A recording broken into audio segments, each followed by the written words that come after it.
One Nation's been the only consistent political party for the last 20 years. They're not talking about you. All right, well, let me tell you, One Nation is talking about you. Looks like the media's run away from One Nation. They're too scared to ask us any questions, mainly because we're straight talkers and we've got the answers. This is like a call to arms. You guys need to start making the real decisions and who you're going to vote for. Hey everyone, welcome back to another episode of the ExCandidates. My name is Stephen Tripp, and as always, I'm joined by Adam Zara in the flesh this time. Hey, how you going, mate? I'm very good. And tonight we have on a man that needs no introduction, Joel Jammal of Turning Point Australia. How are you tonight, Joel? I'm good. It's a pleasure to finally be on the podcast. We've been. It's been an effort to try and get you on, for a number of different reasons. But here you are. But let's just address the elephant in the room. What happened in Victoria? Yeah, look, no surprise, no surprises. Sorry for everyone that's sort of seeing me smile here. It's terrible that Dan Andrews got elected, but like you could have seen this a mile off. I mean, I was looking at some of my old videos today from the 14th of October. There's one where I was talking with Pat Mesiti. There's another one from the 8th of November where I said they're going to get a majority in the lower house. They're going to get Dan Andrews will most likely win his seat. And we're also going to see a situation where in the upper house, it would probably be a left-leaning upper house. But I'm not so sure. We might actually, in the upper house, be able to get the balance of power, us freedom parties. And so, look, that's sort of, I mean, the votes are still being counted. We're recording this on a Sunday. We'll have a better idea probably when this comes out on the Wednesday or whatever. And so, look, I'm not surprised. I mean, I fought this election tooth and nail. Me and my audience, the Turning Point audience in Victoria, you guys, I'm so proud of them. I mean, they left it all on the field. There's literally nothing else we could have done. We left it all on the field. And in terms of the state, I mean, from what I can see, the state, they've chosen Dan Andrews. I mean, Stockholm Syndrome is real, as you can see. And so, look, I'm going to probably reserve a lot of my comments until the full count is done. There are still some irregularities, which I'm trying to understand. I mean, there's talk of missing ballot papers. So they ran out of paper in some polling booths, and some people couldn't vote. The radio station 3AW reported on that, among others. Even the Victorian Electoral Commission admitted that that's something that happened, but it was fixed. But there are still people that said they couldn't vote, so I don't know. But look, there are some other irregularities I'm still trying to chase up. We got our Turning Point Australia How to Vote card stats, and we knocked it out of the park. Anyone that goes to our website right now, if you just type tpost.com.au, it'll actually come up with the results for the area. We ended up getting a 50% increase in How to Vote card downloads in Victoria compared to federally. Federally, we got 43,000, and this election we got 63,000. So I'm stoked. I'm like, this is great, because Victoria is not our main audience. Our main audience is New South Wales. That's where we got like 110,000 How to Vote card downloads, something insane. And so if we increase it like what we did in Victoria by 50%, we're talking almost an entire quota for the upper house is from our How to Vote card. So that's like, whoa, that's awesome. And in New South Wales, we've got better rules than Victoria. And so, look, I'm pretty happy with that. 63,000 How to Vote card downloads, that's like 1.5% of the entire voting electorate in Victoria. That's huge, in my opinion. I think that little of ourselves, that we influenced it that much. I didn't think we'd get that much. So I'm really proud of that. And that's totally up. That's because of the audience. I mean, the Turning Point Australia audience, I'm so blessed to have them. All of those lovely older ladies especially. I mean, that's what the demographics say. But also all those strong lads out there that were sharing these gangbusters everywhere. You guys, you are the true MVPs. And the most downloads we got were in Mulgrave, which is quite funny. And so, look, as I said, we're still sifting through a lot of the data. We want to see if there's any irregularities. So if we got a lot of downloads in one particular area and we had a certain party on top and they get less votes than what the downloads were, we're going to be like, okay, hang on a sec. Can you please look at that electorate? Because we know we got over 1,000 downloads in that electorate. And so that's the sort of questions we want to be able to ask. And so I'm going to reserve a lot of my comments until we have that data later on in the week. Yeah, well, it's amazing that you've got that extra data, and that I remember when we've spoken previously on different occasions, and that's the amazing tool of what your page does, is it gives you data that you can cross-reference. So instead of everybody taking a photo of what they've done and sending it somewhere and blah blah blah, you can actually go, well, I've had 1,000 downloads. This is the how to vote card, and if you've got like a big disparity between it, then you could turn around and go, well, like that would be, you could actually get probably one of the candidates to make them recount that area or something. Is that the goal? Well, that's part of it. Look, it really depends on how big the discrepancy is. I mean, if there's not much of a discrepancy, I'll tell you guys, that it was a legitimate election. But I'm going to reserve my judgment until we do get more data. But yeah, look, but that's what this is all about. A lot of people in the federal election, they were talking about doing signed affidavits before you vote, and I was like, guys, no one's going to do that. I mean, if you share this link out, then it's that's, I know that we got that many downloads, and I know for a fact people are sharing these. I mean, so many people, they would screenshot these and share them in group chats of 40 people, or one download would go to an entire family of 6 or 7, and so it's like, I know it's more than 63,000. It's a lot more than that. So. In Victoria, I'm eager to see how that plays out. But honestly, man, a lot of people are defeated after this election result, and I understand why. But I'm just not shocked. I'm just like, okay, well, I knew this was going to happen. We fought tooth and nail, and we positioned ourselves very well to assist Victorians with our 6 projects that we rolled out. So I've got no regrets. We did everything we could, and in many ways, our hands were tied because we couldn't spend more than $4,000 or something in Victoria. Otherwise, we had to start reporting in red tape. And so, I mean, whatever we did in Victoria was actually quite a successful formula for us. I mean, we grew our numbers and everything, and we know that that's going to yield a lot more fruit in New South Wales.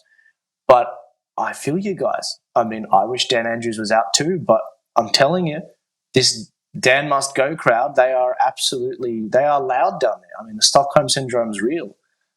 In one of my videos on the 14th of October, and it's a really interesting watch. If you see it, I actually explain to you why he will win. First off, 200,000 Victorians have left Victoria. Yeah. And, you could probably assume that they're mostly conservative. And so that's a lot of votes, guys. That's a lot of votes. On top of that, you've also got a situation where the Victorians, look, a lot of them are compliant. They did get the jab. They have gone along with the narrative. They are the I Stand With Dan crowd. And when I was in Victoria, this is something Nigel Farage taught me. It's not a particularly brilliant thing, but this is an interesting bit of knowledge. When you're in a new city, this is what Nigel told me. If you want to know the politics, go in the new city, like ask the taxi driver when you're in the taxi driver. And so I did exactly that, because they've got a general good, they hear a lot of things on the job, and they're pretty much where the general conscience of people is.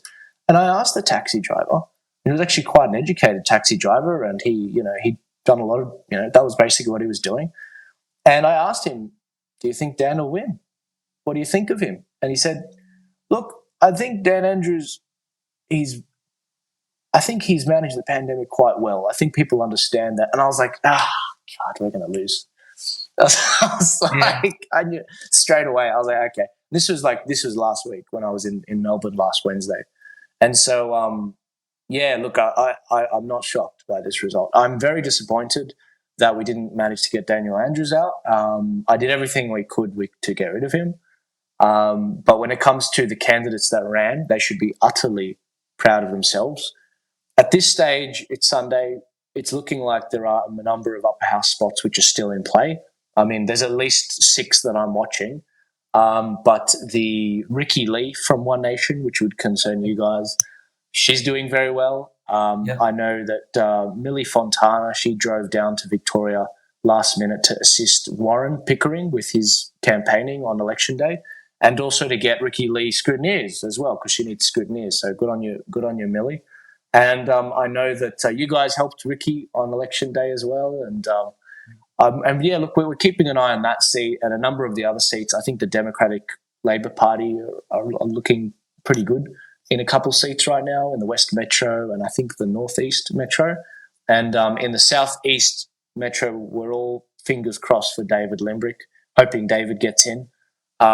He's up against one of the Liberal Party people. I'd probably trust him more than the Liberal Party. And so, yeah, look, we'll see. It's early days with that Senate count. I told people this would take some time, just like the federal election. So I'm just sort of kicking back and having a breather. Yeah. We'll see. Everyone's disappointed because Dan didn't get voted out, but it was always going to be a long shot. But there are some really bright parts of this election. The Nationals picked up seats. Ricky Lee, she's in with a good chance. Warren Pickering, the Victorian, I guess, leader of One Nation, he's floating around. The Liberal Democrats are in play. As you mentioned, there's a lot of other minor parties that are also still in the mix.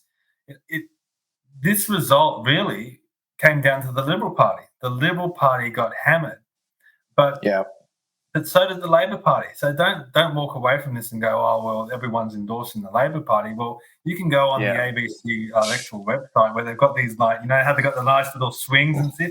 There's heavy swings against the Labor Party, but they still retain. Like there's 10%, 15% swings against the Labor Party, and they still retain the seat. That doesn't mean it's a huge endorsement. Like Mark Latham told us a saying that he actually got from John Howard. He said, you can't fatten the pig on market day, which means you can't expect to walk into an election and have a huge swing in your favour. It's usually incremental, small swings. So don't get disheartened and think that this is one shot and we're out. Like sometimes emotions. No, absolutely. I mean, Dan Andrews was sitting on a very safe seat of 16%, and this is what I told people. I was like, guys, if you were to throw Dan Andrews out, that would be huge, a massive swing. 16%, that's amazing. You wouldn't be able to do that, I don't think. And they chipped away at a massive amount of it. I mean, he's looking at a primary vote of 51 right now, whereas in the past it was way higher than 51. And so, look, to those people that don't usually do electoral numbers, the primary vote, which is the first vote of a party, for the Liberal Party and the Labor Party, it's plummeted. The Nationals Party, they've grown their amount of seats. I don't even know why they're with the Libs, to be honest with you, on a state or a federal level, because this is exactly what happened in the federal election. Nationals strengthened, in many cases, their upper house seats. And so, look, Matthew Guy, he should resign from the parliament. I mean, the guy needs to go. I mean, seriously, what he's done, 2 losses in a row, is just utterly ridiculous. I mean, no leadership during the lockdowns, no leadership on anything. And this is the thing. A lot of people don't want to recognise this, but we need our freedom parties to have one hand on the wheel, making sure the other hand, the coalition, the Liberals and the Nationals, are actually staying on the straight and narrow as well. Yeah. See, in an ideal situation, you would have the Liberal Party in government with the coalition, with the Nationals in coalition, but they don't have enough numbers in the upper house to get things passed. They need people like Mark Latham, they need people like One Nation and the other freedom parties, and there's heaps of them, to have that balance of power. That's democracy. And then you have Labor on the other side, who have a rule. They're not allowed to cross the floor and vote for the Liberal Party bills. That's their rule. That's an internal thing. Otherwise, they get thrown under the bus. They lose pre-selection and all that sort of thing. So that's the ideal situation for the Liberal Party not to have, with the Nationals, a majority in the Senate, for the freedom parties on the crossbench in the upper house to have that hand on the wheel so that nothing gets passed without they go ahead. And that will keep them accountable, the coalition accountable. That's the ideal situation. If it's the other way around and it's a Labor in power and Labor has a minority but the freedom party is in the middle, what we've seen so often before is the Liberal Party's people in name only. They're not conservatives. They cross the floor and they vote with Labor because they don't have that sort of internal rule. And so that's what we saw federally. We saw people on the religious freedom bill like Zimmerman cross the floor and he lost his seat, and we had a part in doing that. Yeah, and I just want to point out Ian Cook in Mulgrave, who went up against Dan Andrews. Now everyone's saying it's a disaster, Oh, he lost him. for an independent to his first Yeah. election. Like, I don't think people realise how hard it is to, one, run as a candidate, and two, be an independent. He's walked away from this with 20%. I mean, Yeah. you've got to tip the hat at the guy and say, wow, that's a tremendous, tremendous effort. You're dreaming if you were expecting him to win. Now, it could happen, but for him to walk away from this with 20%, I mean, you got to take the hat off to the guy and say, well done. That's great. Yeah, he's no political animal.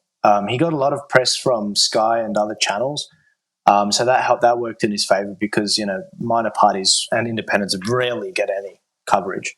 But yeah, you're right. I mean, he got 20%, which is almost 5% more than the Liberal candidate. I don't know why they've got two-party preferred here with Labor and Liberal. It should be. Yeah, well, look, they do that with the Teals, but whatever. Maybe it's because it's only 60% counted. Let's see what happens at the end because I think I'm confident. I was at the polling booths for Ian Cook for one of the times.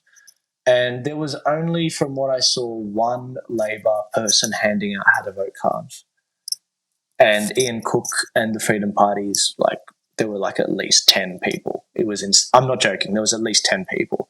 And because I got photos with many of them.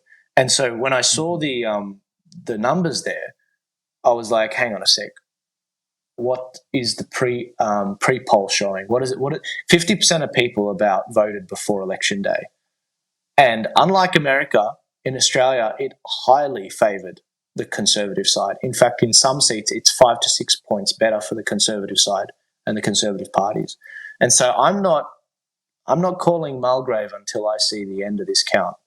And even once I see it, I'm going to be looking at the Turning Point downloads and seeing how we went.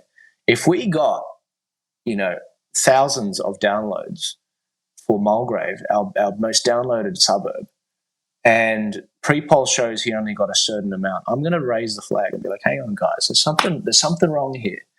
And so I'll call it as it is when it comes up. But until then, we're still waiting on the data. So, yeah. I think it's a tremendous thing that you've set up that way. And I know there's other platforms that also do the same thing, but you've kind of built in another system another check in the system. Now it's not a completely accurate check, but it's a guide. So a lot of people, I get people all the time coming up to me and they're concerned about electoral fraud. And I've heard both sides. I've heard people say, no, you're crazy. There's no way that anything, dodgy happens. But then there's some people that are convinced that there's, nefarious things going on. But what you've got there with Turning Point Australia, you've got another check in the system. Again, as you said, it's not completely accurate because it's not one download per person. These people might be sharing them out, and it's not a true representation, but it is a check still. Yeah. So you came out originally and declared war on Dan Andrews, and you had a lot of systems that you rolled out, some that you hadn't rolled out before with Turning Point Australia. And I thought they were brilliant, especially the one where people could click on their electorate and their sitting member and see how they had voted and some of the things that they'd done in their time as a minister. Do you want to just quickly run through some of those that you implemented for the Victorian election, how successful they have been, maybe some lessons you learned, and will you do a similar thing for the New South Wales election? Yeah, so there were 6 projects we rolled out. Every single project we did will be rolled out for New South Wales except one where we're going to slightly alter it. But no, they were hugely successful. They're all coming to New South Wales. In many ways, it was good to cut our teeth on Victoria and stake our claim on this space with voting. But no, look, there were 6 projects that we did there. I honestly, and I mean it when I said there was nothing else I could have done. I exhausted myself. I was absolutely. I think you could genuinely say I worked harder than probably 95% of the candidates in Victoria. I really killed myself this last couple of months. 6 trips to Victoria. All the projects were within budget. I was on every single person's live stream I could contact. There's nothing else I could have done. I'm really proud of the audience as well because they helped us overcome a lot of the censorship online, which we couldn't do with anything about. But the projects were, firstly, there was a volunteer funnel, which basically channeled the Turning Point Australia audience into volunteers for the parties. We had, I think, a few hundred people ended up using that, and that's really valuable. Most people in our audience, they're already volunteering for these parties, so it's like no problem. They didn't have to use it. But other people, they're like, I don't know, I don't want to use the website that they have, or I don't even know how to get in contact. And so we presented all 9 freedom parties, and we just allowed them to sort of click as many as they wanted and then send off their details, their name, their number, their electorate. And the party was like, okay, beautiful, no worries. I can see this person's from this place, this electorate. We can send them there. So that was the first project. That was very successful. We're definitely going to roll that out. Educational graphics. We had a few graphics. The first one was the policy matrix, which showed people where their parties, sort of position themselves on a number of different policies. Yeah. Now, there were freedom policies. There were abortion, euthanasia. There was climate. There was economics. There was corruption. Do you want to change the group voting ticket? That was a late addition that we made to this as well. And we had the freedom parties, which had the sea of green, and then we had the sort of the major parties, Labor, Liberal, Greens, on the right side, as you can see there. And that sort of showed you exactly the stark difference between these freedom parties, conservative parties, Christian parties, and the major parties, and why they should be working together, for example. So it's sort of the best visualization of that. There really should have been one of these at every polling booth, but unfortunately, no. I never got around to that. Maybe that's something else I could do for the next election. Another graphic we rolled out was the parties from left to right. This basically shows you in the blue section the parties which are more sort of in terms of values and in terms of freedom, particularly Christian values on the right side of politics. And then on the left side, you've got the Victorian Socialists as well. So it shows you in a lot simpler forms all of the parties, including the left-wing ones and where we sort of put them. And you can sort of see that sort of rough numbering play out with the how to vote cards as well. And so that was the election graphics.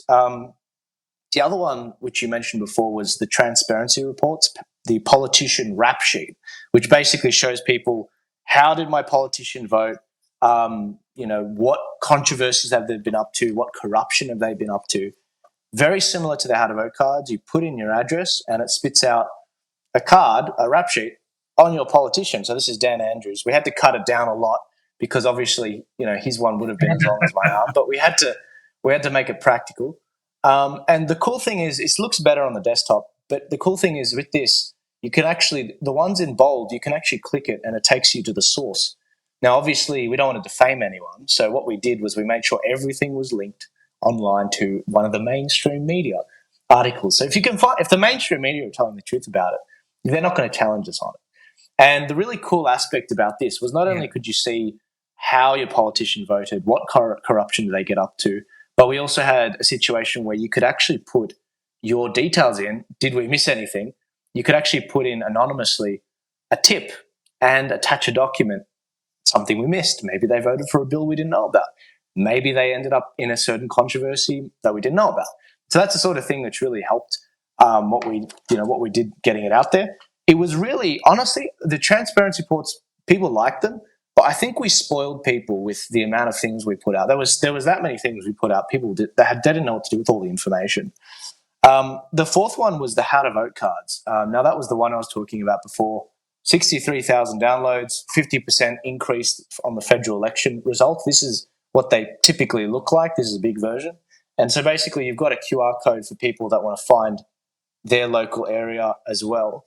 And what it shows is, the way you get it is you go to our website, you put your address in, and it spits out a how to vote card that you can screenshot, send it to your local area, and it shows you exactly how to number the lower house and also the upper house. Our recommendation. And so the typical structure for this election was freedom parties on top, major parties, so the Liberal Party, and then you've got all the left-wing parties. And so we gave all the freedom parties an opportunity to get up, then the Liberal Party to get rid of Dan Andrews, and then all the left-wing parties. So we've got no excuses. The only area we didn't put the Liberal Party ahead of Labor was in Matthew Guy's seat, because we were trying to tell people the guy's not good for your state.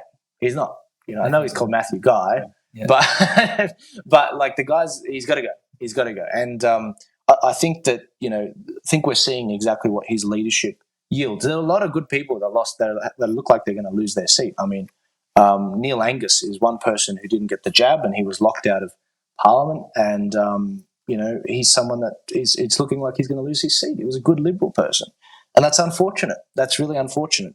But there was literally nothing else we could have done to help him other than put him above the freedom parties, which we weren't prepared to do. The fifth one is the regional preference flowcharts. Now, this is a project which we're going to have to adapt for New South Wales. The way you vote in the upper house in Victoria is it's segmented into 8 regions. So what ends up happening is you vote in a certain region, and you can either vote above the line and put a 1, or you can vote below the line and do at least 5. Well, the problem is if you vote above the line, what happens, and what a lot of people have discovered, is your preference flow goes everywhere. And so what we did was we came out with a chart which shows you how all of the different parties, where their votes actually flow to. And we colour-coded it so you can see the green freedom parties, Christian parties, conservative parties, where they've sort of preferenced each other. And then you also see the major parties where they've put more red as well. Now, you obviously can't read that, but all of this is on our website, tpaust.com.au.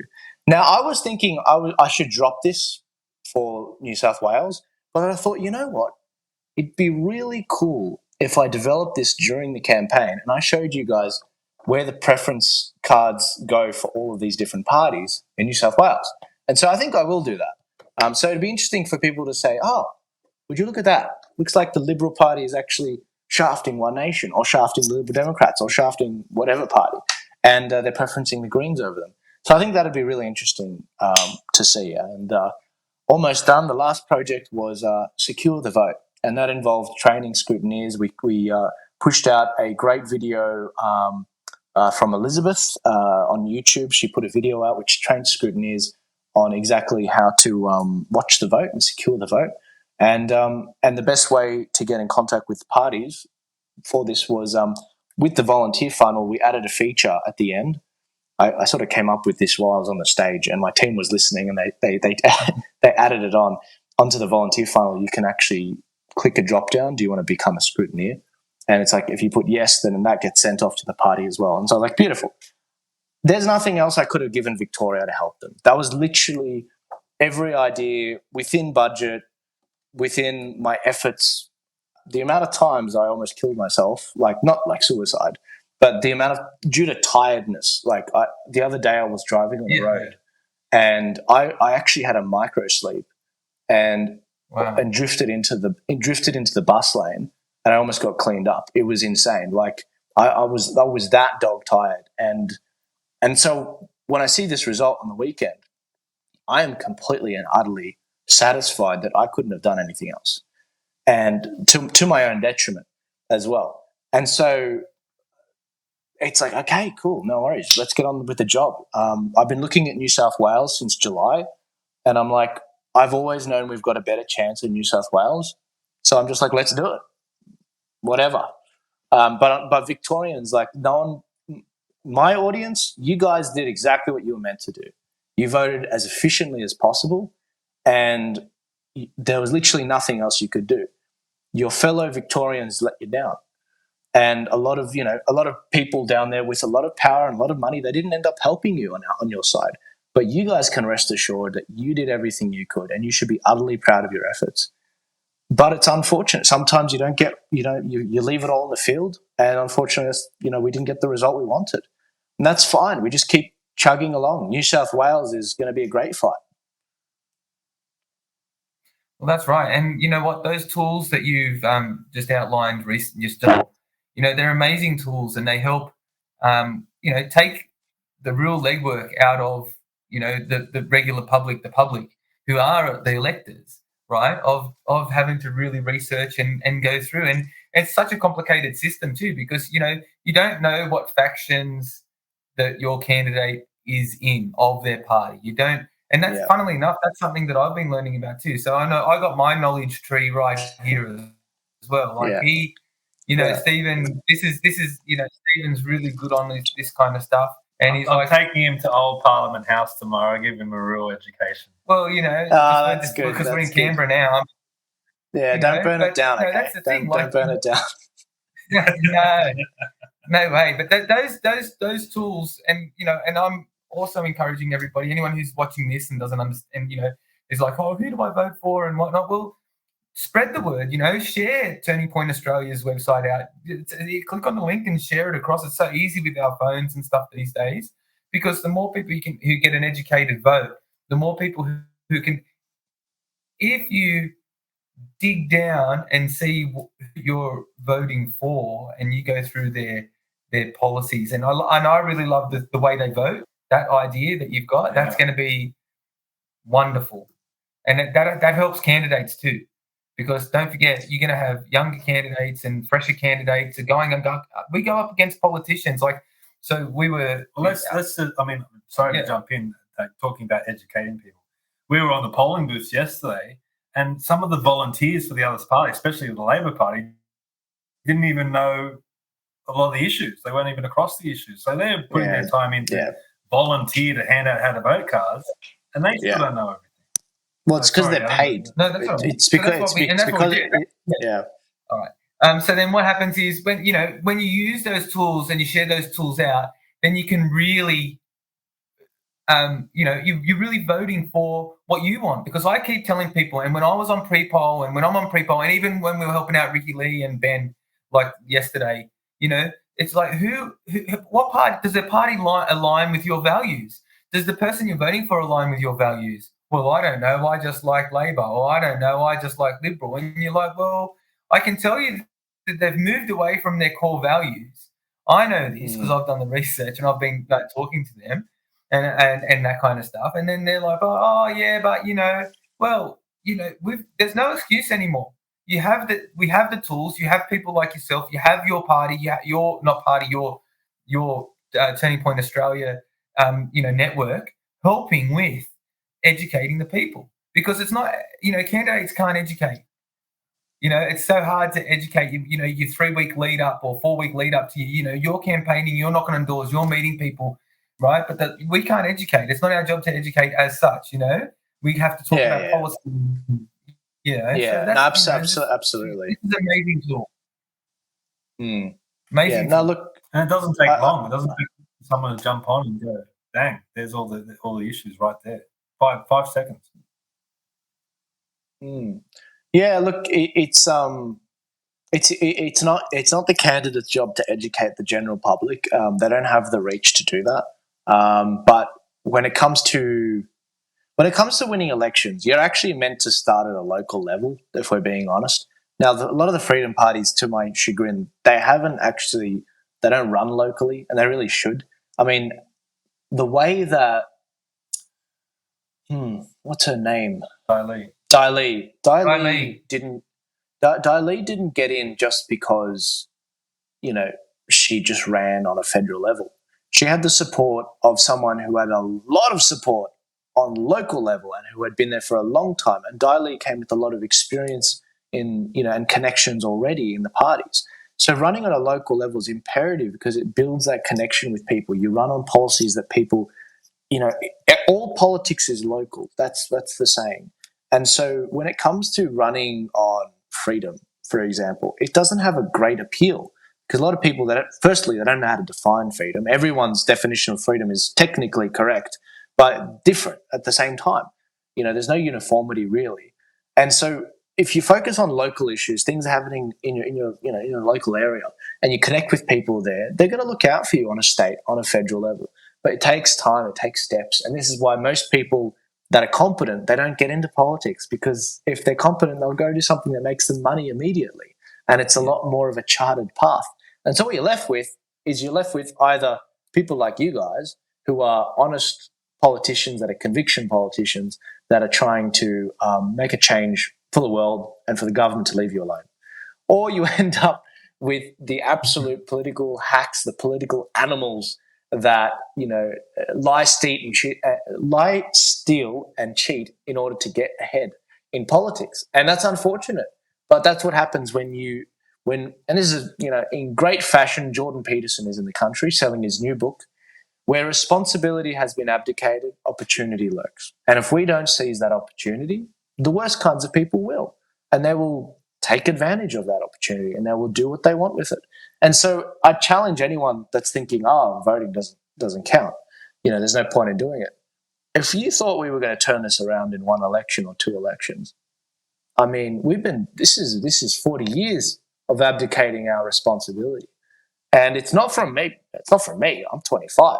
I've been around for 2 seconds. People love to remind me about that. It's because of the older people that are around. They really didn't engage in their democracy. They didn't join a political party. They didn't keep tabs on who was getting pre-selected, what policies the parties were running on. And so now we're playing catch-up. And that's unfortunate. Well, the left has been on the long march for a long time, so we can't expect. And I fell prey to this when I was first running as a candidate. You're full of bravado, and you think, well, if people hear what I'm about, they'll vote for me. Well, they don't even hear you a lot of the time because you don't even get any media coverage. So it's a long game. You have to stick to the long game.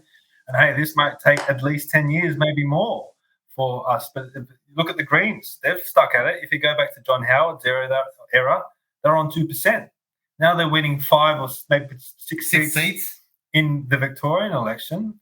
They've been just chipping away. So anyone that is, believes in this movement, the freedom movement, or, you might support a minor party and believe what they stand for, you just have to stick with it and keep in the grind and keep building your profile and keep at it.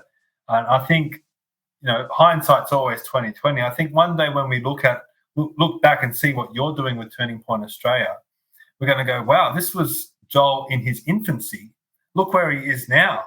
You can't look at it at Joel and Turning Point Australia in 2022 and go, well, he's only at this point. Well, you've got to start somewhere and you've got to build. And I'm sure that you look at this Victorian election and compare it to the federal election and say, look how far we've come since then. That was in May. He has said that. That's right. So Yeah, well, absolutely. Yeah. So you just have to stick at it, and I hope you stay. I mean, you're in a fabulous position being 25, and it blew me away when I found out you are 25. But you've got so much. Yeah, look, I want to make sure that people understand that I'm not going anywhere. That's the thing. This is our country. Like, it's going to go to crap if we don't do anything. And so I'm giving people the security the security you would have in a long-term investment. I'm not going anywhere, guys. Like, I'm here for the long haul. I'm not going to go and, I'm in New South Wales. Like, yeah, we have a good state. Yeah, we've got, we don't have Labor in power. Yeah, we've got somewhat of a hold on the balance of power in the upper house. And that's all good. But even if we lose that, I'm not going anywhere. Like, I'm 25. I'm going to be the one that has to pay off this debt. I already am paying off this debt. I've got the most to lose here. A lot of people that listen to my stuff, they got 20, 30 years before they die. I'm in the business of changing minds. I'm in the business of cracking into the younger market.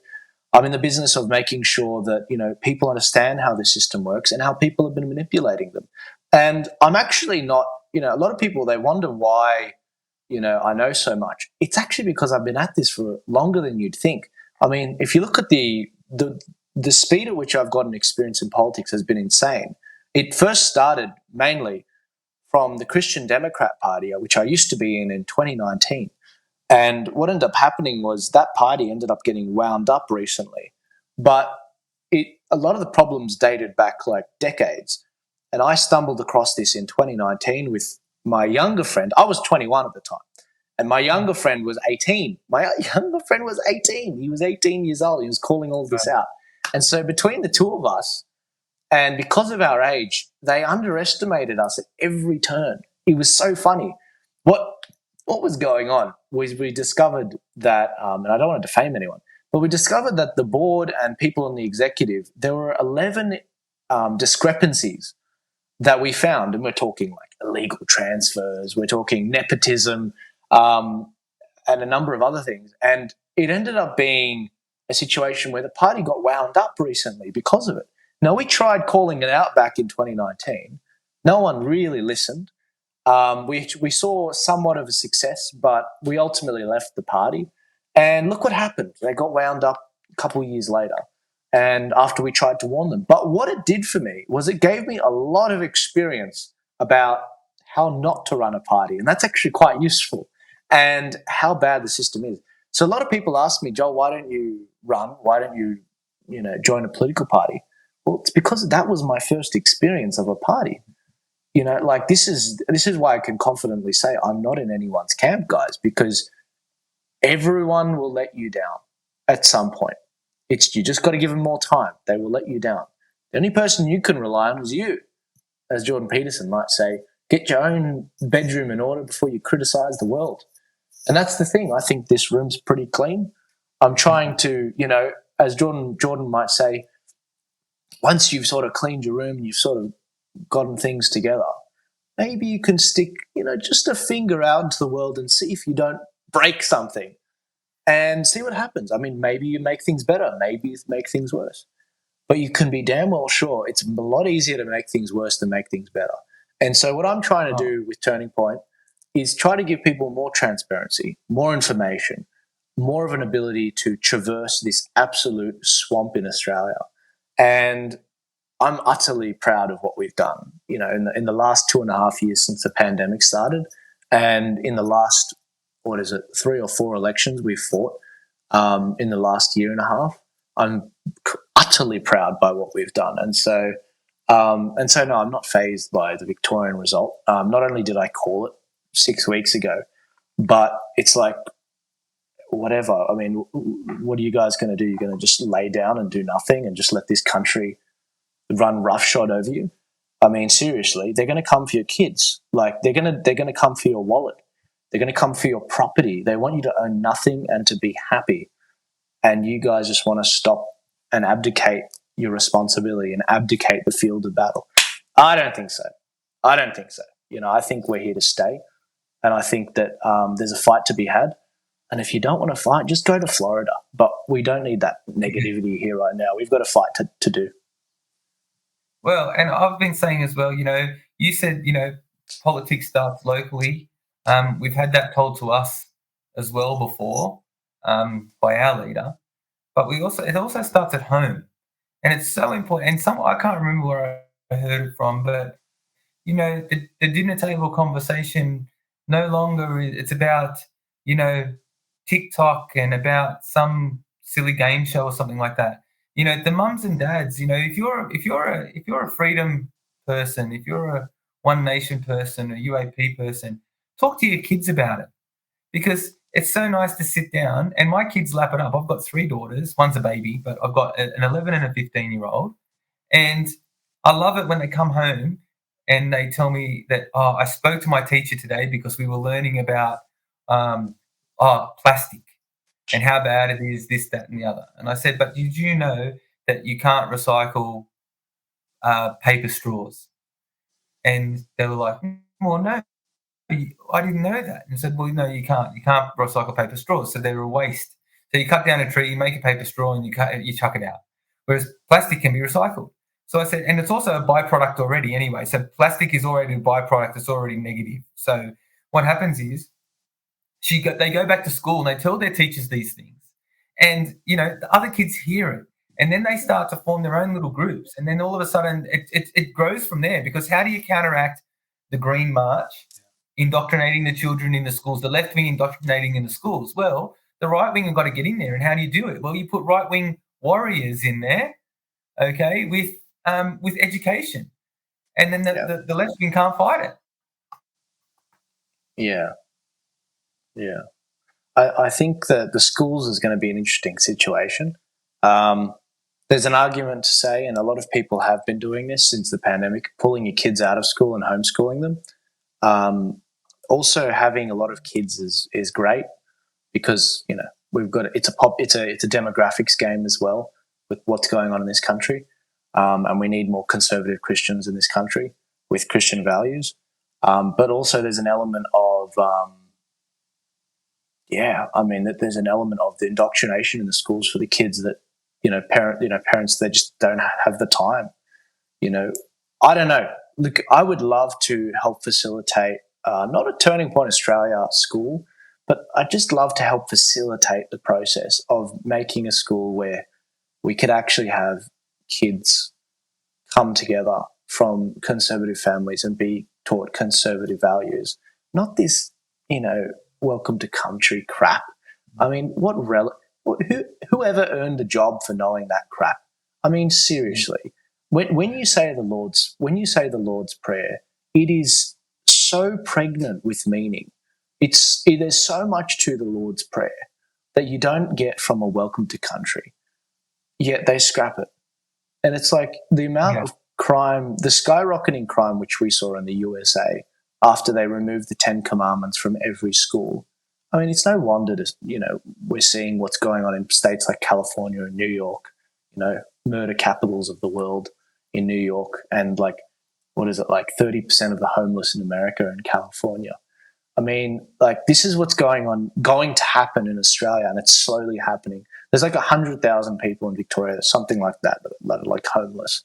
And so, look, I just think that, if we're gonna change this country, it comes down to the kids and having, as you said, those conversations. I had a lot of those conversations with my dad, God rest his soul, and those are the values which I breathed into my commentary. People know that I don't really talk about it much, but people know I'm a Christian because of the values and the way that I breathe it into my politics. But when it comes to a lot of other people, you wouldn't know. It's like, I don't know. I wouldn't know you're Christian. I have no idea. Yeah, definitely. Just want to go back to the Victorian election quickly. Sure. Now, the Preference Whisperer, Glenn Druery. Yeah. Now, Labor's back in, so he's not going anywhere.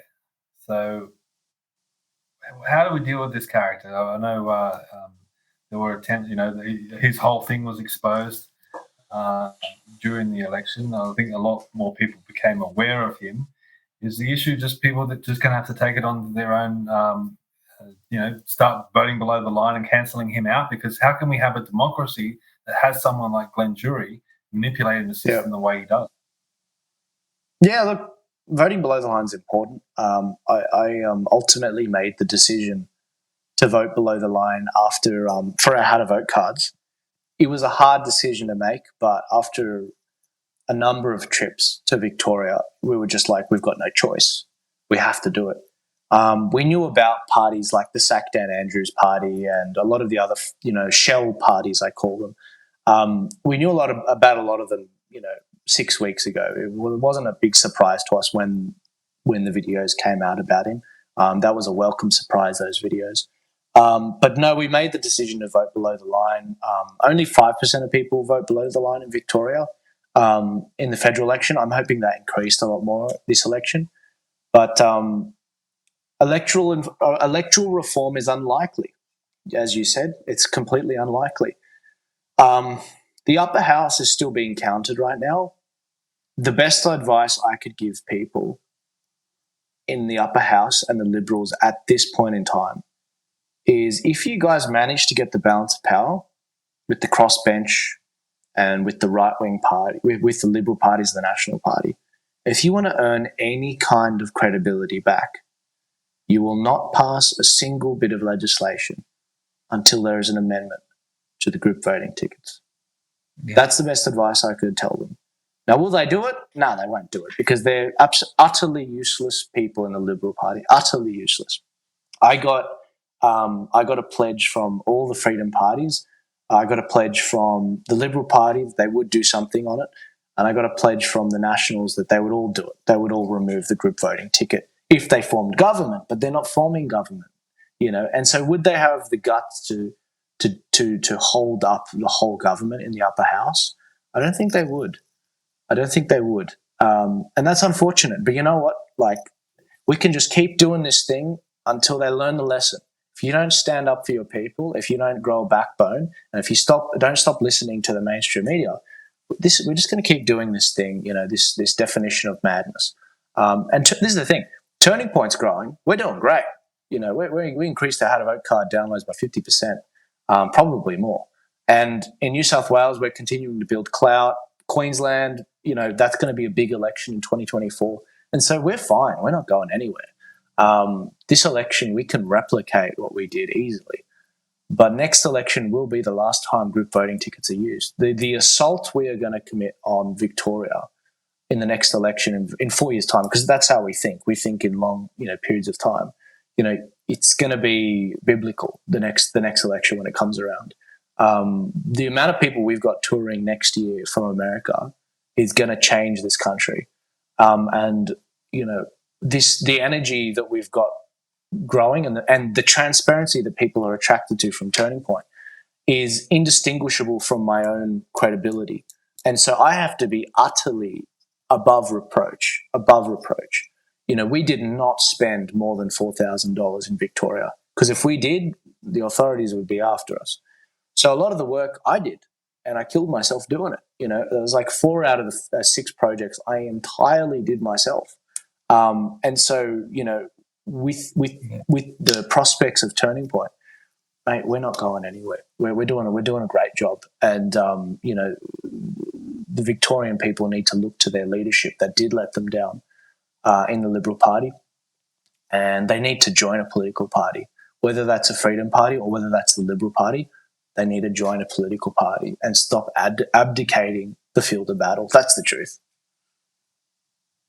Yeah, absolutely. I think that's right. I think the candidates need to push it as well. I think because we do have, when you're a candidate, you do have a little bit of influence on people.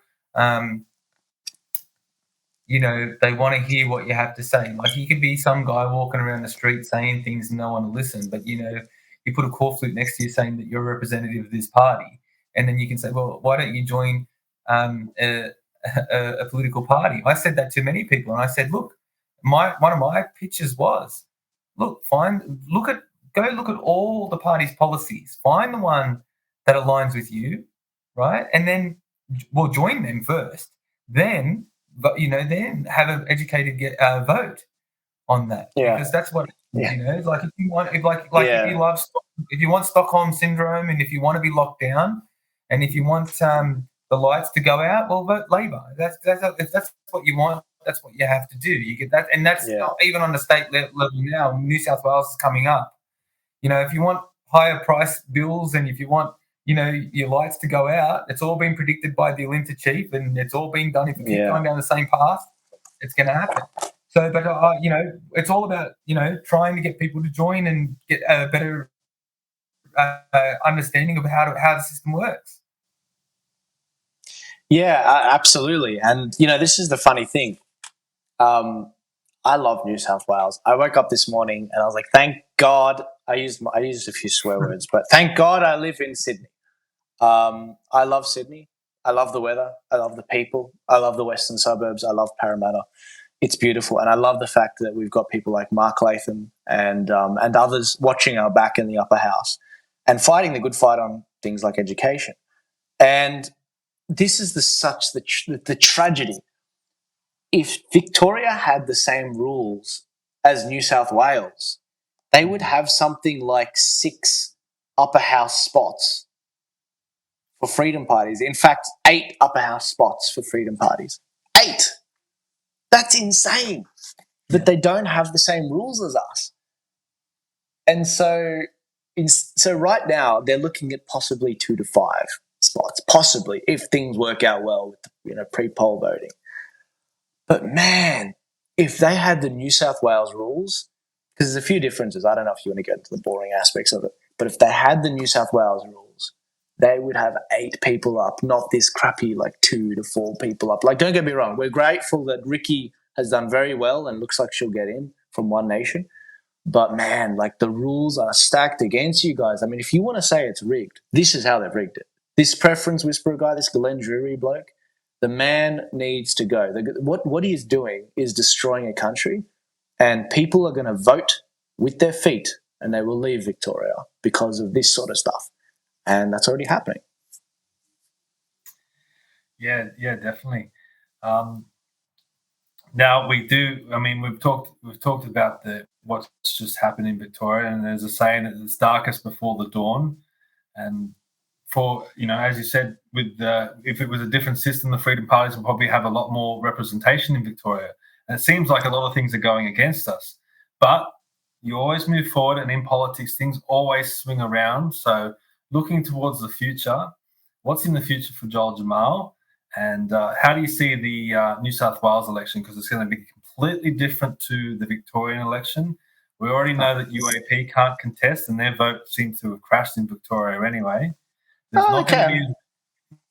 not going to be as many freedom parties because you need to register 12 to 18 months out.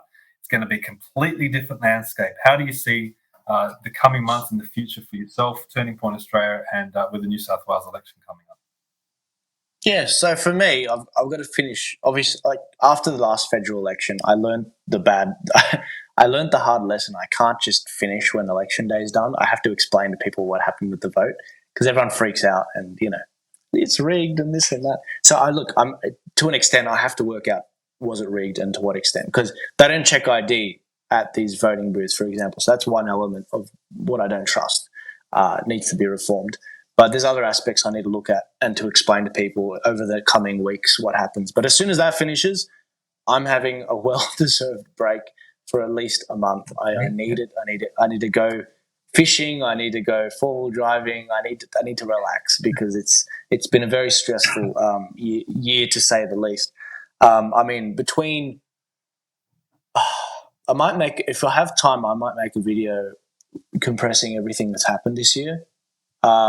But you forget how much has happened. Yeah. So last year I tried taking some time off, and I tried going to the actual up the coast and have a break, and they started burning down Old Parliament House. I was there 2 days before. Mate, what happened, if you remember, was they tried tying the mainstream media and the lefties on Twitter tried tying people like Millions March, which is Michael from Millions March, to the freedom movement, and saying that therefore the freedom movement needs to be treated as a terrorist organization and as terrorists. And there's legislation for that, guys. Like a lot of people, they're not across the legislation. But I looked into it and I was like, crap, we can't take a day off. We took a day off. What happened? I took a day off. And I was like, why are they protesting and why is Old Parliament in flames?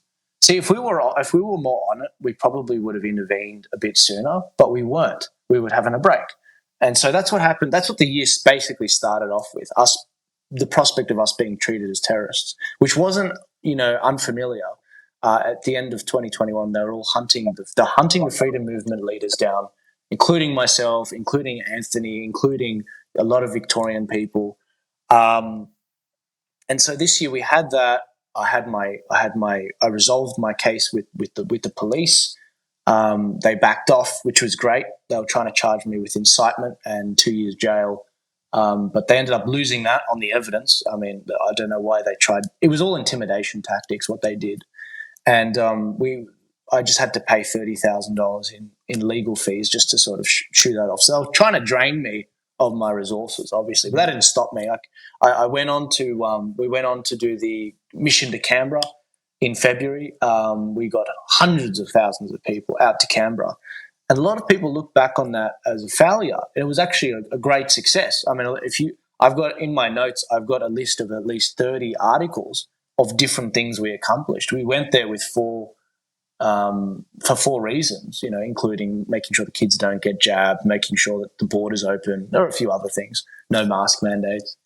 And when we finished up, there were so many things that happened, like the WA border opened up. There was a lot of jab mandates that were lifting.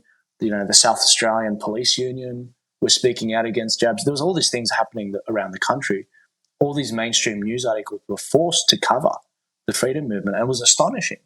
They had to take us seriously. We were on their doorstep of Canberra, the seat of power in this country, and people came from across the continent to that, including WA. And so we had that. We had a bit of a break. We got ready for the election. We smashed the election for Turning Point, 250,000 downloads with the How to Vote cards, which was insane. And then we had a bit of a break. In July, I picked up work again, looking at exactly how we can fight Victoria's election and also New South Wales election. I started a lot earlier for New South Wales. And so I'd been working on that, still doing content, still doing interviews. We had the Nigel Farage tour, which was great in September. That was phenomenal. And we had the CPAC tour as well, which I was there for. And then sort of, October, a lot of election preparation for Victoria, and obviously November was all election. And so, 6 trips to Victoria. I'm completely and utterly exhausted, and I'm very eager to. I know I don't look it, guys, because of my youth, but I'm completely and utterly exhausted, and I'm very excited to wind this year up once we've I finish my commentary on how the Victorian election went. Was there rigging? Was there not? Next year is going to be great. It's going to be bigger and better. This year we started our tours for Turning Point with Nigel. Next year, we've got some amazing people from America, much bigger names than Nigel. Even he would admit so. And Wow. the first one's probably going to be in March, April. The next one, who knows, it might be July or October. That one's an even bigger name. You guys are it's gonna be great. You guys are gonna really love it. And so, Turning Point, that's what we've got in line. Next year, we're meant to be launching our university chapters as well. We're setting up chapters around the university because the universities are open now, so that we can have some safe spaces for conservatives. And we're also what else is there? Look, there's a lot of different projects for Turning Point. We've got a lot more things going on online. We're bringing Getter to Australia as well, which is an app which is going to help us a lot with censorship. So that's really important for people to get onto.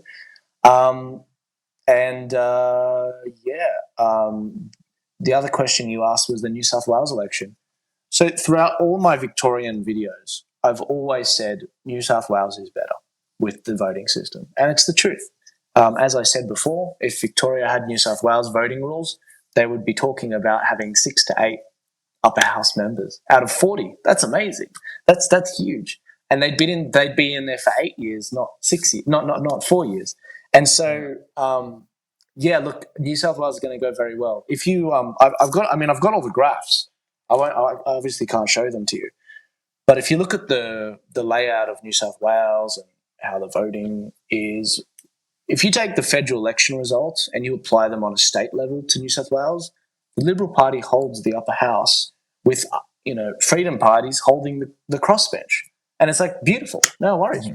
Like, that's great. That's the federal election. Victoria was always going to be a crap show because if you look at the federal results and you apply them on a state level, that's what you see. But in New South Wales, it's looking a lot better. I don't know who's going to be the premier. Probably, Dom Perrottet most likely. That's where the votes are going. But I don't know. Chris Minns is looking pretty strong as well. But I don't know. I'm confident in the upper house. That's where my efforts are focused.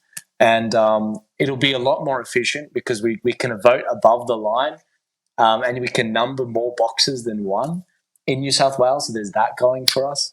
And there's a lot less freedom parties, as you said. Registration closed in February this year. So March 25th next year, there's going to be a lot less freedom parties. There won't be 9 freedom parties like we saw in Victoria or 10 like we saw federally. And so we'll see a situation where New South Wales will have One Nation, the Liberal Democrats, maybe the Shooters, Farmers, Fishers. If they agree to certain policies, they will make it into the club. I think IMOP is registered, so they'll be in it. Maybe the UIP, maybe, but they're not registered. And I think that's pretty much it. I don't know of any others off the top of my head. But that's something, again, I need to delve into and work that out. But it looks like One Nation and the Lib Dems are probably the strongest, the hope of the side. I think I made a prediction for Victoria's election. I was right. I made a prediction for the federal election. I was right. I think for New South Wales, we're going to struggle to get, I don't know how many. Look, it's hard to say. In New South Wales, it's so hard to say because it's like I'm predicting something that my team has a say in, and they could make the difference. I think between the Liberal Democrats and One Nation will get more votes, but I don't think it's inconceivable that the Liberal Democrats can get one up. So we might see a situation where One Nation gets 1 or 2 spots, and the Liberal Democrats get up to 1 spot. That's what I see happening. If you look at the federal election results, there's something like 2.6 quotas in it between the UAP, One Nation, and the Liberal Democrats. Now, the UAP aren't running, as far as I know. I know Craig Kelly did say publicly that he is running, but he doesn't have a party, so I don't know how he's going to do that. I hope to God he doesn't run as an independent. That's going to really hurt. But 2.6 of a quota, it's possible we get 3 up. And if we get 3 up, the great thing is those get added on to the existing members. So we've got, Mark Latham's seat, and he said that he's going to probably abdicate that and run again as the lead. And then you've also got Rod Roberts, who's going to remain there. He's got another 4 years. So we've already got 2 or 3 in the bank with the Shooters, Farmers, Fishers, and One Nation. And we've got, 3 more on the way. That's 6. That's what Victoria would look like. They're, in fact, better in Victoria because they have a better freedom vote, but they just have the rules stacked against them. So, look, that's what I'd say. I won't ramble anymore. I already have enough. That's all right. Yeah, but that would be a good situation. We know for sure Mark Latham is stepping down to recontest. That's the ballsy move, but he's sticking by his policies. He's sticking by his reputation. And as he said, he doesn't agree that it should always be an 8-year term. He's going to stand, for after 4 years and say to the New South Wales people, hey, if you agree with me, you vote for me. If you don't agree with me, you don't vote for me. And I think after his record of the last 4 years, and of Rod Roberts as well, who's in Parliament with him as One Nation, they've got a record that I believe people should vote for. And we don't know who the second choice will be yet. It hasn't opened for those candidacies, but I know that the people that are in the mix are high quality. So whoever it will be should be a tremendous choice. And I know you mentioned that the Lib Dems are in for a chance as well. Well, John Ruddock is their candidate, and I've met John and I've heard him speak a lot. I follow him on Twitter, and to be honest with you, I find myself agreeing with him most of the time. So I think he's a tremendous candidate as well. So if we can get those 3 in with, a big result, hey, that's the vanguard. It doesn't matter if they get in. You've got that vanguard in the upper house. So any crazy policies that come through, straight away, you have to go through the minor parties and the freedom parties to get anything passed. So they really think about the sorts of, and not only that, in the upper house, you can have estimates and inquiries. Look what happened just this week. Yeah. Adam watched every second of it, so he could probably tell you more about it. Yeah. With with Brad Hazard. Yeah. Mark Latham versus Brad Hazard, let's say. And, so that's what it's about too. So your minor parties, we know that they're not going to form government. But what they can do and what people need to, and the electors need to realise, is that you're going to have to, they hold the majors to account. So by holding the majors to account, and they don't only hold Liberal Party and Labor Party and the Greens to account, but they can hold the ministers to account. So when you have a minister that doesn't follow his own policies, then they pull him up on it. And we know it's been 16 or 17 months.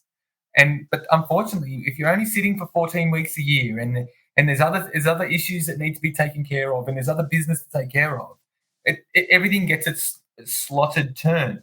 So, who cares? 17 months later, but if we can get a dishonourable discharge for Brad Hazard, because, the infamous handshake that he had, and then he didn't isolate, he did a 12-hour lockdown, and then he was out back in public running around like the man. Okay, but then every other worker in there wearing a face mask had to go into 2-week isolation. They don't have the opportunity to work off a computer if you wait staff, so that's public, it's in the public domain. And then, you got this guy who dead to rights, face-to-face contact, talking for several minutes. All the notes were there in that inquiry. So it was a great, I thought the Honourable Mark Latham did a great job in the questions. And I think, and the other ministers who did ask questions as well, the other in the inquiry for that, they asked good questions. And Kerry Chan, I'll give it to Kerry Chan. I thought she did okay.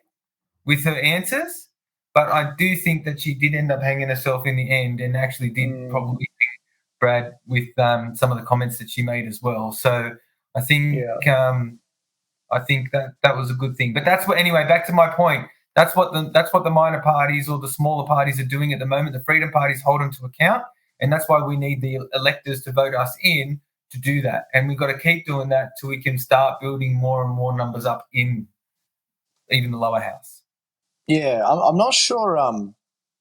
Yeah, and I think you've got to be absolutely transparent with the lower house candidates and say, hey guys, if we get an upper house person elected, that's your success. That's not mine. If I was an upper house candidate in New South Wales, and you guys know I would never run. I mean, the Christian Democrat Party taught me that lesson. My job's in education. I would be making it clear if I was an upper house candidate. I'd say, guys, this is about getting the upper house elected. And if we get elected, that's your success. That's not mine. It's not mine. And I probably won't go there. But I think that, in terms of the team and how they're going to derive which party ends up at the top of the ballot, it's going to be a Freedom Party. Of course, the Liberal Party has not earned that spot. And so it'll probably go Freedom Parties. I'm just not sure how the teams, because it's not me. A lot of people they think it's me. It's okay. The cards are authorised by me, but they're not done by me for Victoria. They're not done by me for New South Wales or federally. There's a team that does it. I just deliver the results, and so I'm not sure who they're going to back in the upper house. If Mark Latham, goes through with what he says he's going to do, and he runs as a lead candidate for One Nation, he's going to get in. No worries. The real question is he going to attract enough votes to get a number 2 up? That's the real question. And is he going to find a star candidate to run as a number 2? That's the real question. And I'm not sure how the team's going to preference. I mean, as you guys know, John and I, we go back a long way, John Ruddick, and I've done a number of shows with him. Very knowledgeable guy. He wrote the book, Make the Liberal Party Great Again. It's a phenomenal book. And he talks about bringing primaries to the political situation and everything.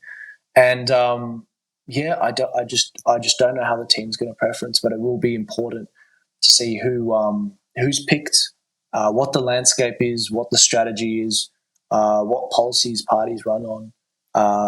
There's a huge element to it, but we are in a very good position in New South Wales. It's a completely different discussion to Victoria. And any Victorians that want that this is the last straw. If you have the means to get out of Victoria, I strongly recommend it. And it's probably one of the most selfish things I could do is tell people to get out of Victoria and come to New South Wales and help us concentrate conservatism and Christian values here. But it's what I believe to be true. I would not ever live in Victoria. Every time I went to Victoria, the last 6 trips, I tried to be there, fly in and fly out the same day. I actually can't get any work done there. It's become, I'm going to use the word, it's become that demonic when I'm down there that I can't get any work done. One time I was there for 5 days. I went to my meetings and I got the intel I needed and whatever. But there was a lot of content I was meant to be making, which I never got round to. And it was mainly due to the fact that I am in a state which just feels like it's putting pressure on me, like it's someone's putting the pressure on your shoulders, and you're running around with a weighted pack. I do not envy you guys down there. I don't. And the moment you move to New South Wales, you will feel that lift off your shoulders. Not only is the weather better, but there's something different in the air. I can't explain it. And you know what, Graham Hood, Captain Graham Hood, he said the exact same thing actually. And then come up here, we'll teach you rugby league, and you'll be all good. Yeah, that's right. Lovely. I played union in school, actually. You must have gone to a private school. Well, that's the real rugby, in my opinion. I think that it's a lot more of a free-flowing game, and I was able to play everything in the forwards, so that was good. A lot of people think that I'm a small unit and I would have been in the backs. I'm actually 6 foot. I'm actually 6'2", guys. And I loved playing rugby. It was a great way to channel, it was a great outlet to have. It was awesome. Yeah, that blew me away when we first met you. How tall you were! I didn't realize how tall you were. Yeah, you're pretty tall too, Steve. Yeah, it just caught me by surprise. But I just looked at the time. I didn't realize we've gone so long. We've held you up, but thank you for the time. They say when you're having a good time, it goes quickly. Fun, So having fun. yes. Time flies when you're Sure, having fun. it sure is. I got a 5 a.m. start in 7 hours. So you're right. I better get cracking. But you guys have jobs too to get to as well. So yeah, thank you guys so much for having me on. It's been an absolute pleasure. No, and you're everywhere on the internet as well. So how can people follow you if they don't know? I'm sure they know who you are, but just for anyone out there that doesn't know, how can people follow what you're doing? Yeah, sure. So you can see the spelling below my face, guys. Joel Jammal on Instagram, Facebook, YouTube, Telegram. I'm there. You can also follow me on Turning Point Australia. That's probably our biggest account on Facebook as well. I think we've got like 91,000 followers there. Go follow that. And we're also on Instagram with Turning Point Australia as well. And I'll keep you in the loop on everything. And if you want any of the resources that I talked about today, that's on the website tpaust.com.au, and you will find it all there in high definition. But yeah, thank you guys. Awesome. Thank you. Yeah, thanks, Joel. And Awesome. if you enjoyed this episode, please share it far and wide. And we will see you next time. Awesome.